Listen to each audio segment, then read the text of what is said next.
देखें, पाकिस्तान में कोई ये नई बात नहीं है। हिंदू अगर आपके साथ हो तो उसकी प्लेट में कोई नहीं खाना खाता। अगर कोई घर पे आ जाए हिंदू आपसे मिलने तो उसका गिलास अलग होता है। इसी तरह वो मसीही जो गोरे ना हों उनका भी गिलास अलग होता है, हाथ नहीं लोग मिलाते। इतनी बुरी हालत है आप उसका अंदाज़ा नहीं कर सकते। ख़ास तौर पे बड़े शहरों में कराची जैसे है, वहाँ तो लफ्ज़ जो अछूत है वो अनटचेबल वो लगता है कि किसी किस्म का भी हिंदू हो। अब सिंध के अंदर में इतनी बुरी हालत नहीं, क्योंकि वहाँ सिंधी खैर तो हमेशा से एक हिंदू सोसाइटी थी, लेकिन पाकिस्तानियों के लिए कोई नई बात नहीं है। और जो अपने शोएब अख्तर ने कई बड़ी बहादुरी की बात की है, उसको कहना भी चाहिए था। और ये पहला नॉन मुस्लिम पाकिस्तानी क्रिकेटर नहीं है जिसके साथ बदतमीज़ी ना हुई हो। और ये पाकिस्तानी जो ख़ास तौर पर पंजाबी मुसलमान हैं, ये इसको बुरा भी नहीं समझते। ये समझते हैं कि इसमें क्या है, हमने एक हिंदू के साथ बैठने से इनकार कर दिया, ये तो होते ही गंदे लोग हैं।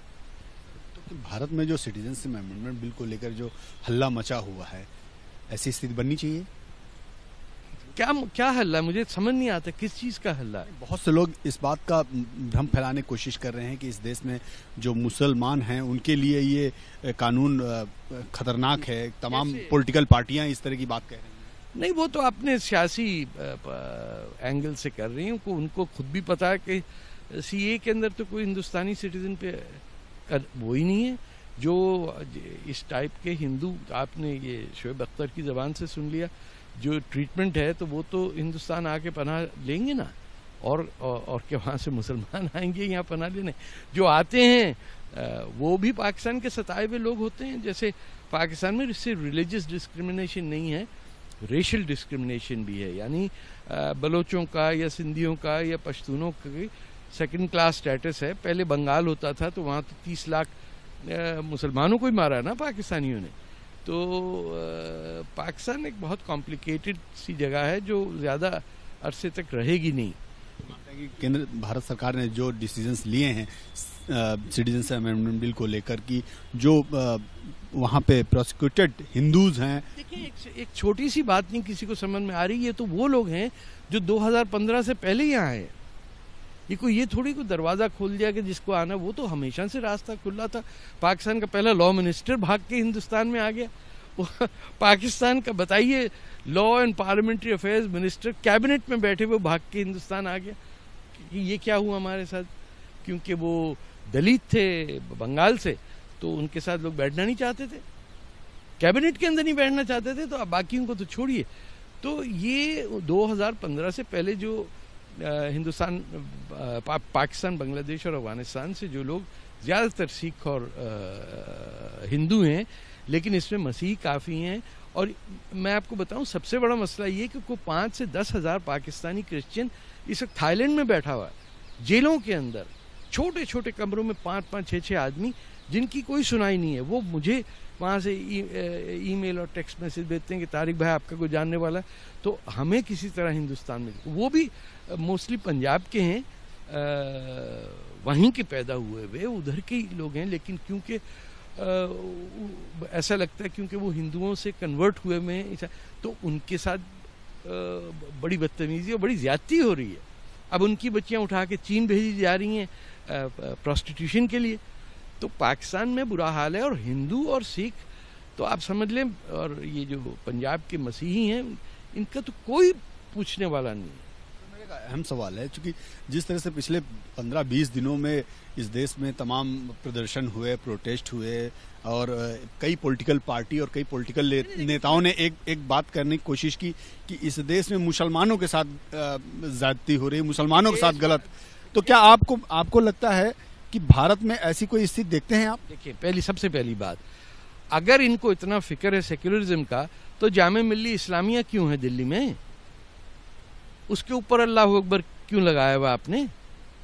आप क्या नहीं चाहते? वो सेक्युलरिज्म है, लेकिन यूनिवर्सिटी का नाम रखा हुआ जामा मिल्लिया इस्लामिया, 50% उसमें रिजर्वेशन मुसलमानों की है।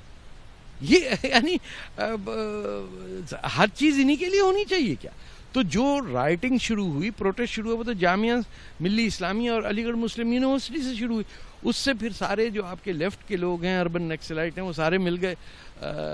और आप देखिए जितना पैसा वाला लेफ्टिस्ट है इस मुल्क में, वो दुहाई है इस किस्म का नारेबाजी कर रहा है। क्या मसला क्या है भाई? किसी हिंदू को पनाह मिल रही है हिंदुस्तान में, तो वो क्या इटली जाए, स्वीडन जाए, कहाँ जाए? आज़ादी भी मांग रहे हैं। हाँ, वो हिंदुओं से आज़ादी मांग रहे। भाई कितनी आज़ादी लोगे?